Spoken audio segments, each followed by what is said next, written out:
All right, Ben, you might have noticed that things are getting a little tense with Iran. So we'll do a quick recap here. 2 commercial ships were attacked last week in the Gulf of Oman. The Trump administration says that the Iranians are responsible, and the Pentagon released video footage of what appears to be an Iranian fast boat removing an unexploded mine from one of the vessels. The Germans, the Japanese, the EU, they want to see more evidence before they're willing to firmly point the finger at Iran. But that has not stopped Mike Pompeo and John Bolton from discussing potential military responses. And the Pentagon announced that another 1,000 U.S. troops will go to the Gulf. Now, Trump seems to be in a different place. He described the attacks as very minor to Time magazine and stressed that the Gulf of Oman is no longer that important to us since we get our oil elsewhere. I'm sure that will make our allies in the region feel good. So, per usual, Ben, these clowns are all over the map. What did you make of the video evidence, and what do you think should happen next?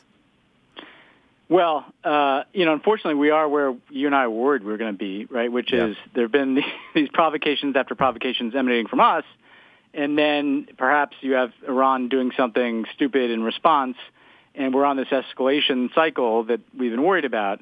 There are a couple of points here. Look, did Iran probably have some responsibility for this? I assume so.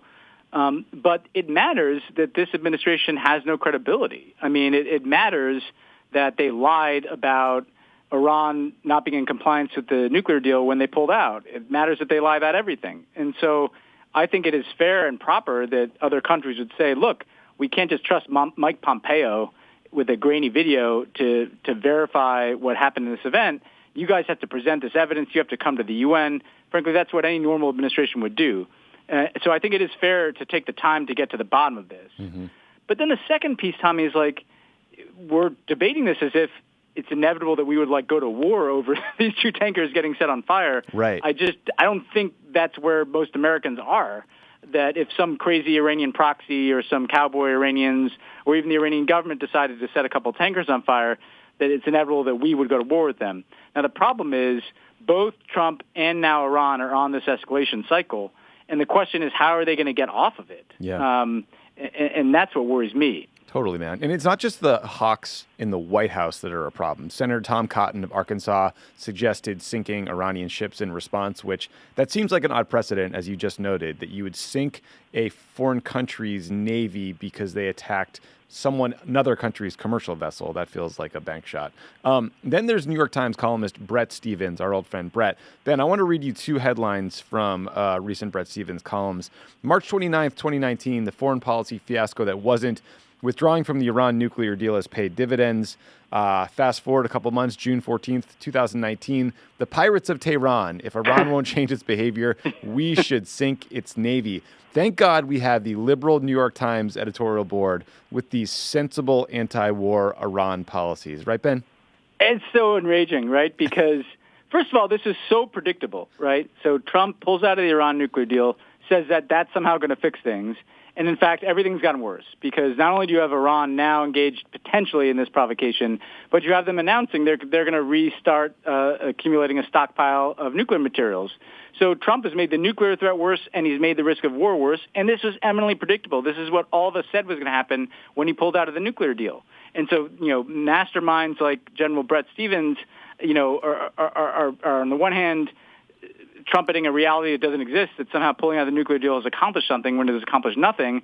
And then once inevitably that leads to escalation, now he's ready to sink the Iranian Navy. The second thing I'd say is it's amazing how these people talk about this. Put aside the Pirates of Tehran, like the Pirates of the Caribbean sequel here, Part 6 or whatever it is.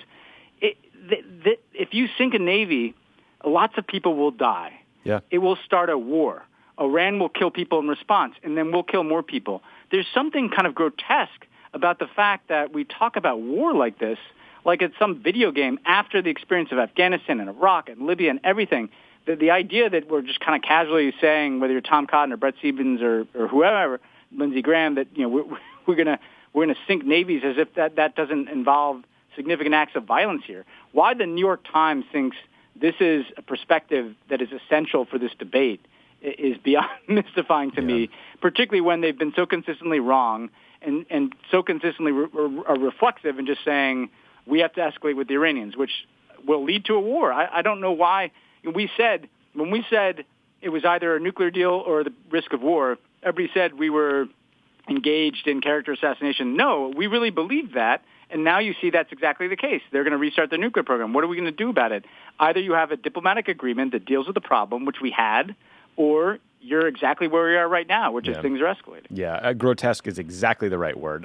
There's some more important issues around the question of a military response, specifically whether it's authorized by the 2001 AUMF or not, and then sort of how you would lay out the intel case to the international community. We are, as I mentioned at the top, very lucky to have Evriel Haines coming up on the show later, who is an NSC lawyer and deputy director of the NSC. So we'll dig into that stuff with her.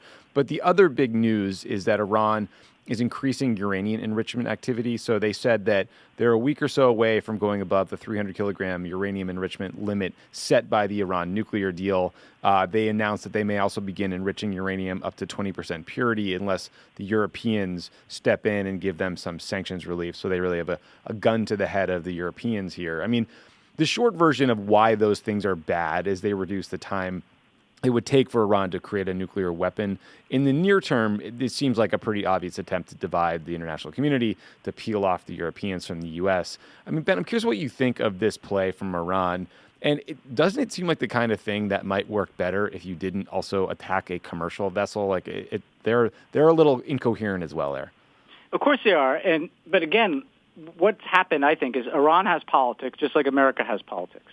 And this is not to absolve them at all. It's just to say, this was predictable. So the United States leaves the nuclear deal, reimposes sanctions even though Iran is complying, designates the Iranian Revolutionary Guard as a terrorist organization, engages in all of this belligerent rhetoric, sends an aircraft carrier to the region. And what's happening inside of Iran is all the hardliners are saying, see, we told you. You never should have made a deal with the United States. We're being embarrassed. We're not getting the sanctions relief we deserve because we were complying with the deal. So we have to do something in response. And what's interesting is Iran is trying to calibrate, well, what can we do to push back and show that we'll take some action without crossing certain limits, right? So they're not saying we're kicking all the inspectors out, we're totally out of this nuclear deal, we're reinstalling all the centrifuges. You know, they're testing, can we escalate a little to impose a cost on the West, essentially, for not following through on this deal? Again, the danger here is how do you control this escalation? We take a bunch of steps, the Iranians take a bunch of steps, we take some more steps in response. How do we get off of this ramp towards a war? And that's what's really concerning to me, because the people we're counting on doing that are the Trump administration and the Iranian government. And those are not the kind of people that are going to necessarily be best at diffusing this bomb. Yep. And so it puts a lot of responsibility on Europe to try to figure out some way to muddle through this. We're helped by the fact that Trump seems to not want to actually fight the war. The problem is that John Bolton and all the Mike Pompeo and the people under him keep driving the bus in one direction, and that's the direction of escalation. Yep. And it's hard not to just, again, note the total incoherence of their non-proliferation policies, because when Trump was doing his 30-hour whatever it was with George Stephanopoulos over the weekend, George asked him about North Korea expanding its arsenal, and Trump responded, I don't know. I hope not. He promised me he wouldn't. So that seems like a really rock-ribbed policy we have over in North Korea. Yeah, let's put a fine point on the failure here, which is Trump said pulling out the Iran deal would make things better. It's made it worse. Iran is going to start accumulating stockpile again, potentially. He said he was going to solve the North Korea issue. They're still building nuclear weapons, and he's pretending like they're not. Both situations are getting worse, and the Iran one is an entirely manufactured crisis, and the North Korean one, he seems kind of willfully determined to not address it. So, right, he's failing on two of the most prominent issues that he said he was going to do better than Obama. Yeah, like existential, critical global issues. Yeah. All right, let's go to some good news. Last week, we talked about the massive protests in Hong Kong over the proposed legislation that would allow extradition from Hong Kong to mainland China. The protests worked. Hong Kong's chief executive apologized, and they suspended debate on the bill. That falls well short of fully withdrawing the proposal, so we probably should not expect these protests to stop. But just to give you a sense of the scale of the protesters, organizers estimate that 2 million people attended the protests out of 7.4 million residents in the territory. So imagine a U.S.-based protest with like 150, 160 million people on the streets. And that's your equivalent. Ben, what do you think the takeaway is from what we've seen over the last couple of weeks in Hong Kong? I think that the takeaway is that the authoritarian trend we see in the world is not inevitable. That what all these people want you to think, whether it's Xi Jinping or Vladimir Putin or Donald Trump or whoever, all these authoritarians we've talked about, that they're inevitably moving things in a certain direction. And what the people of Hong Kong have showed us is it doesn't have to be that way. People can mobilize and say, no, this is not what we want. We don't want to lose our civil liberties. We want to maintain our ability to speak our minds. And we can mobilize.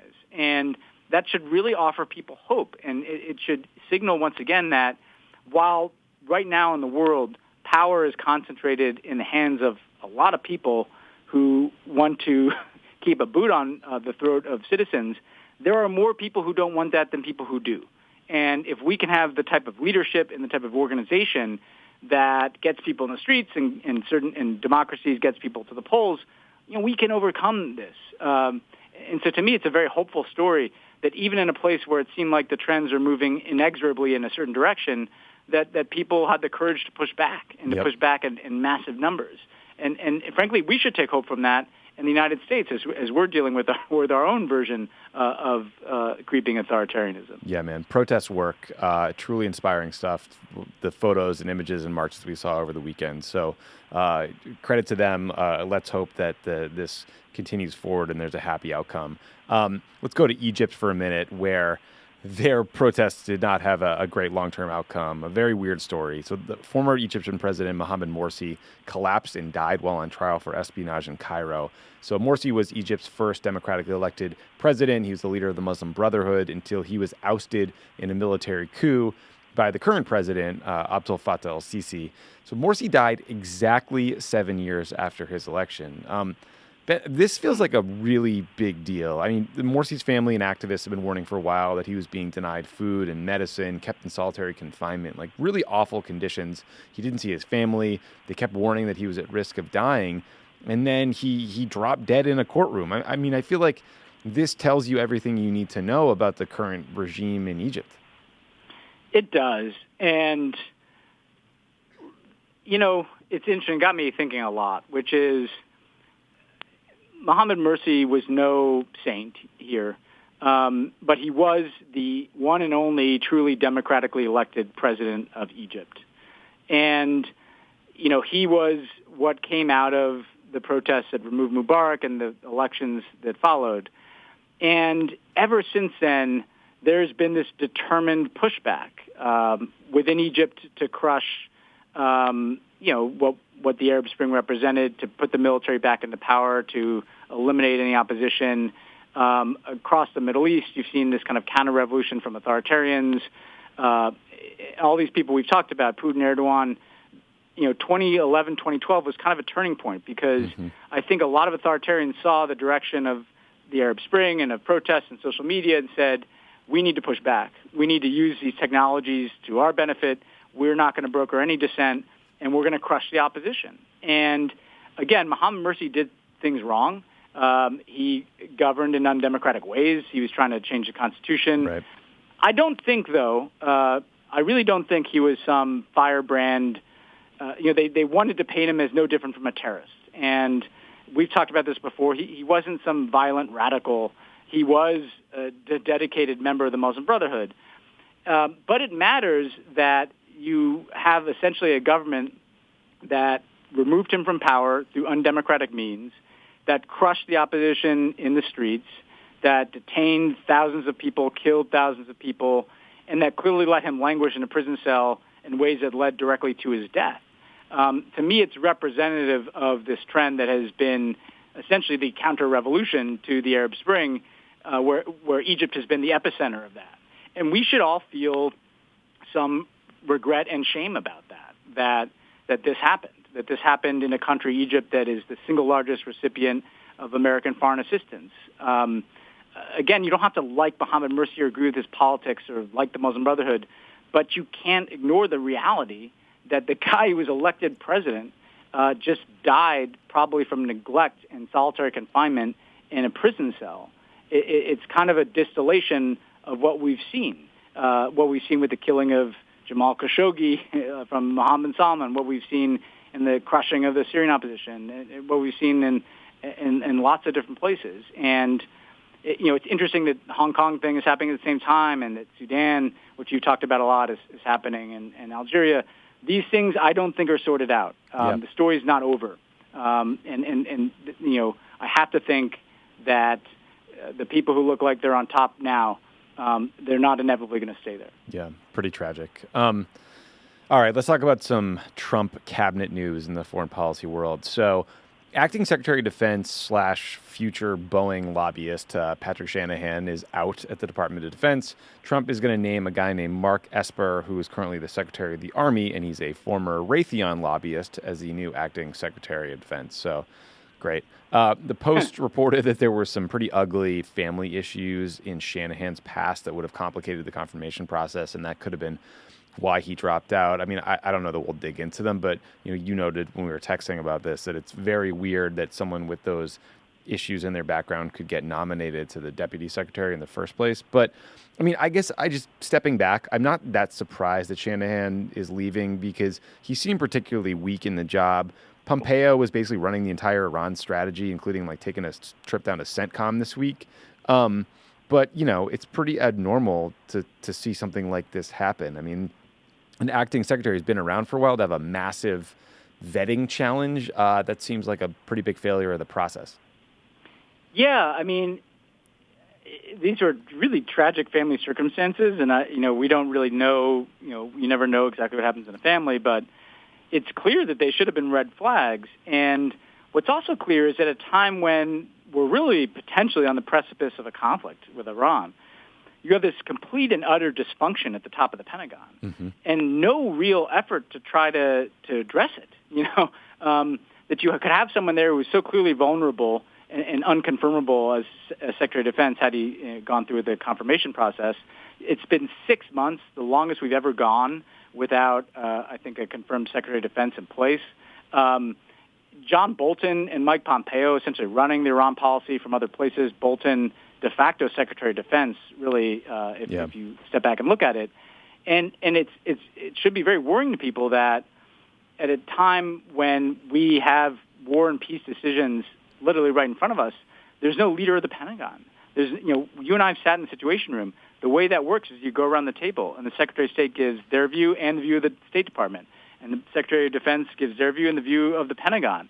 And nobody's offering that view. Yeah. And what we know, Tommy, is that when Mattis was there, no friend of Iran, he was pushing back on the escalation with Iran. And it's therefore no coincidence that in the 6 months since Mattis has been gone, you've seen this escalation with Iran, right? And so to me, there's just a giant glaring absence of leadership at the Pentagon. And what's most concerning is that seems to be deliberate. Yep, I agree.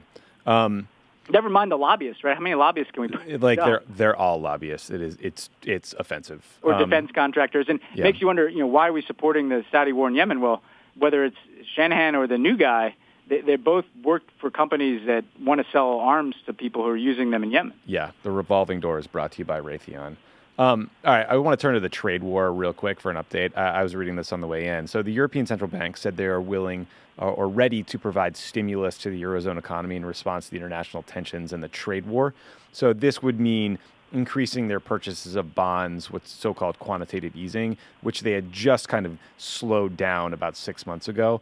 There are general signs that the global economy is slowing down, but really I just wanted to flag this, Ben, because I remember when we were in the NSC in 2009 and 2010, and we were fighting with the Europeans about whether the steps that should be taken to fix the global economy required reduced spending or more stimulus. And the Europeans were fighting for more austerity, and we were fighting for more stimulus. And now the Europeans are having to do increased stimulus measures because of policy steps taken by the Trump administration. It just made my fucking head spin. Yeah, and this is where domestic and foreign policy come together, because what happens if the economy does have a downturn? You need some stimulus. The U.S. spent $1 trillion on our tax bill last year. That was the rainy day fund. That was the money that you might spend in the downturn to stimulate the economy, and it was a giveaway to a bunch of corporations and rich people that did very little to help the economy in the meantime, except give it a little sugar high. The problem is you already have a potential downturn coming just in terms of a cyclical downturn.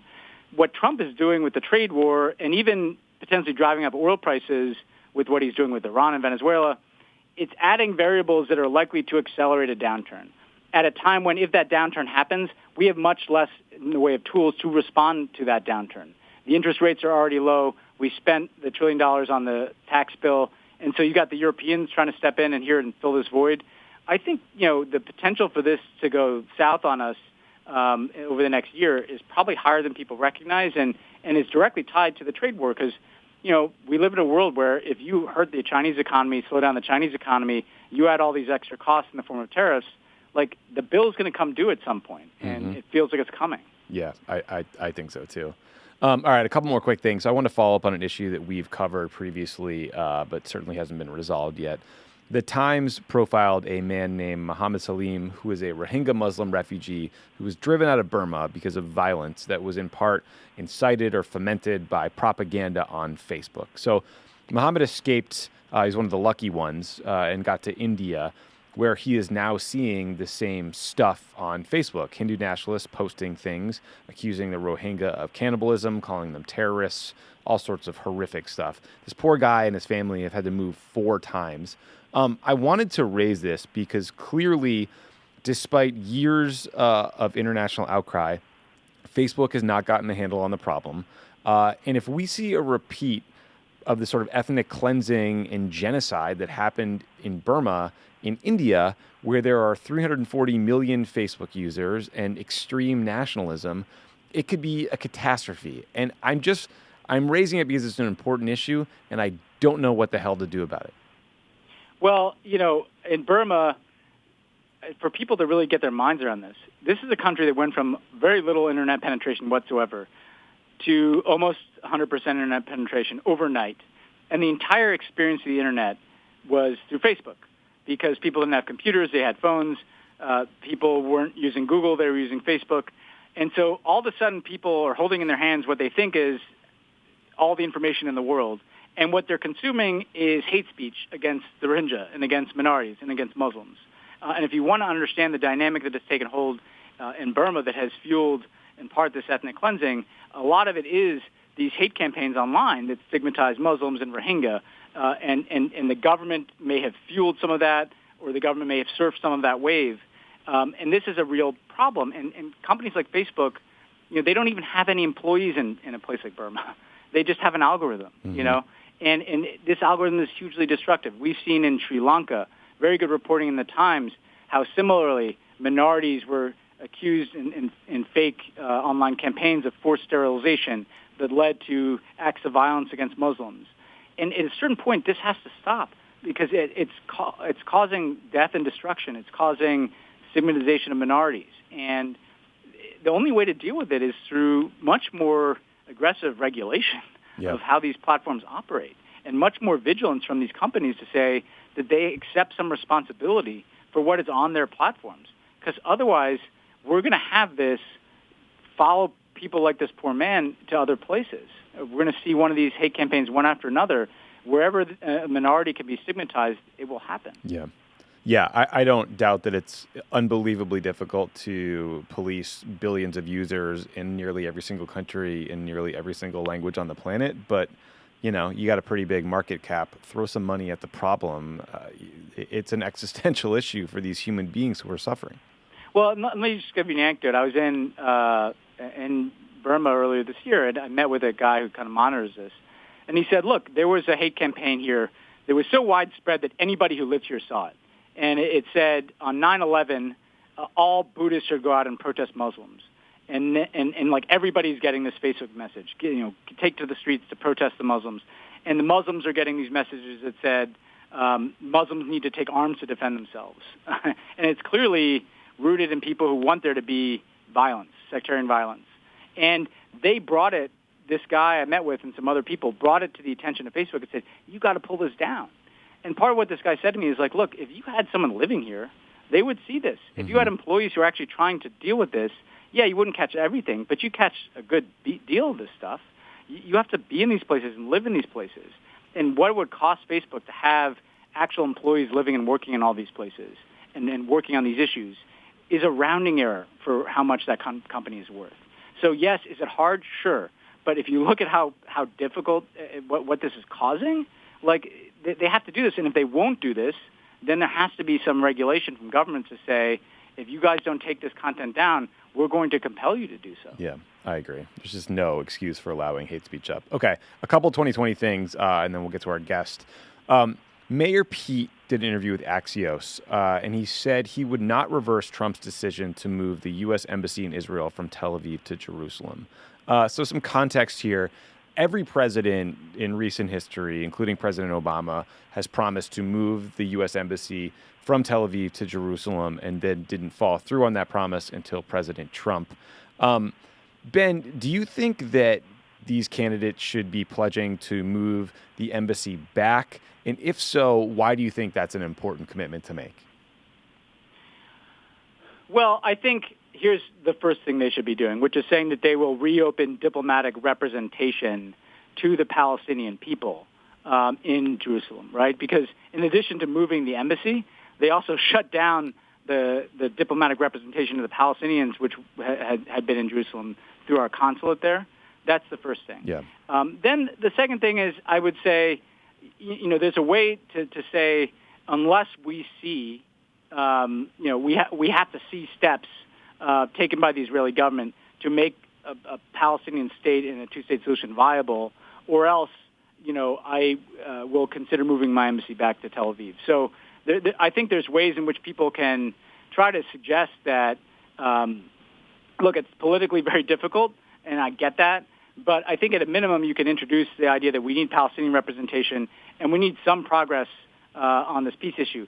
I think it's hard to put this genie back in the bottle. I'm somewhat sympathetic to the candidates. So I get that people may not want to go as far as saying we're going to move the embassy back, but I think there's ways to at least introduce, and to give Buttigieg credit, he said if we see annexation, there'll be consequences in terms of the assistance we provide Israel. So it might not be in moving the embassy back. It could be in other ways, right? Right. That's how I approach the issue. It's very hard to ask people on such an emotional issue to say, we're going to reverse this decision, move this embassy back.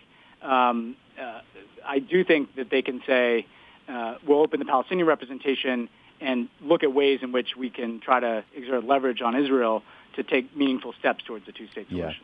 Meanwhile, in Israel, over the weekend, Netanyahu did a big press event where he claimed to name a new town in the Golan Heights, the Trump Heights, since President Trump recognized the Golan Heights as being part of sovereign Israel last March. So basically, it's a big sign in the middle of nowhere, but that's the level of seriousness with which foreign policy is now being treated by Bibi and Trump. It makes it all look like just a total charade. JV. They already named a train station after Trump in Jerusalem. Like this is the worst kind of There's real lives. It's like not unlike the war comment we made earlier. Like there's real lives at stake here. Like are the Palestinians going to be able to live in security and dignity? Or the Israelis who want to make peace with their neighbors can be able to do that, and instead we get like Trump Heights and Trump Station. Yeah. Last 2020 thing. So Tulsi Gabbard, who we haven't talked about a lot on this show, she's a Iraq War veteran. She's on the House Armed Services Committee, a member of Congress from Hawaii who's running for president. So she did this event with the Washington Post, and she's been really pressed on her foreign policy views a lot. She said some strange things about Syria using chemical weapons, or I guess casting doubt on it. And she met with Bashar al-Assad back in the day. But in this event, she argued that the U.S. could perhaps work with Assad and Vladimir Putin to counter the rise of al-Qaeda or ISIS fighters in the Middle East. And then when she was pressed on whether she accepts now that Assad used chemical weapons, she said that has been reported and called it, quote, a serious issue, but claimed that there is, quote, still more information coming out from various investigators and whatnot. So I don't know. I was curious what you make of her foreign policy, Ben, because there are a lot of folks on the left who I think find her approach interesting. There's probably a lot of, I don't know what you would call them, people in D.C. who believe that ultimately the U.S. will have to resume relations with Assad in some sense, since he's clearly now in control of Syria. But this continual casting doubt on the chemical weapons use seems oddly stubborn to me. I mean, I haven't seen all the intel that you saw back in the day on what Assad did or didn't do in Syria, but it seems like the international community has weighed in pretty forcefully here. Yeah, I mean, the Syrian use of chemical weapons is an open and shut case. I mean, they were chemical weapons fired from an area controlled entirely by the regime. We had intelligence. I don't know how much I can even go into that was pretty clear cut in terms of who ordered that to be fired. But even if you can read the intelligence that I read, they controlled this area. They had troops there. They had chemical weapons there, and it was fired from an area controlled by the regime at the opposition.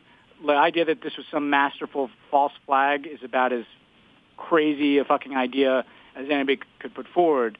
The thing about like a Tulsi Gabbard here is the same challenge I have with like a Glenn Greenwald, Tommy, which is I think there's a place for like a healthy skepticism of American foreign policy. You know, I think you and I have given voice to that at times, that we've made mistakes, that there need to be the challenging of certain assumptions. But what I have problems with is this failure to recognize that should not lead you into the arms of Vladimir Putin. That you can think that the United States has done a lot of things wrong over the years without thinking that the answer to that is to embrace, in some fashion, Vladimir Putin's worldview, which is essentially where this certain line of thinking often goes.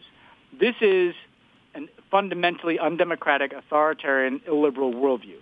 And so the challenge for Democrats who have huge problems with American foreign policy is to articulate an alternative path. There's something other than the status quo, the blob, the reflexive interventionism, the kind of Bret Stephens light approach that some Democrats take, versus saying, yeah, we've gotten everything wrong, and the chemical weapons attack was invented, and we just need to deal with Assad, and Putin's right about all this stuff. I think that is problematic. Now, I would say that I don't mind her having a view. Like, she should, there's a sense that she shouldn't even say these things. I mean, frankly, like, let's have all these views laid out on the table and have a debate about it. So she's entitled to that position. The one thing I think she's not entitled to is her own facts about this chemical weapons attack.